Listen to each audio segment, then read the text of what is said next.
Hi everybody, my name is Dave Marsh. I'd like to welcome you to this Matrix Quick Tip tutorial. And today we're going to take a look at how to maximize the amount of content displayed in Matrix. Now before I begin, I'd first like to mention that because each MLS may have slightly different requirements, the system that we'll be using during this tutorial may differ slightly from the one that you're currently working with.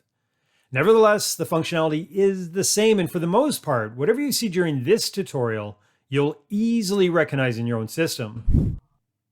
Now, if you're accessing Matrix from a laptop or a desktop monitor, then you may have already experienced the challenge of viewing a lot of information in your display.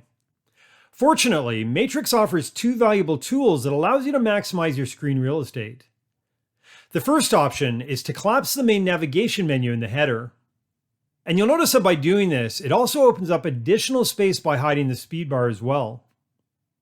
Now, if at any point you'd like to access the speed bar, simply expand the area by reselecting the button.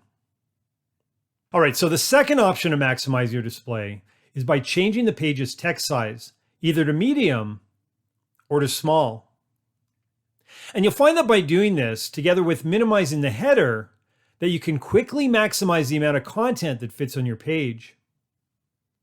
All right, well, this concludes this quick tip tutorial. I'd like to thank you for watching and hope that you can join me for another session.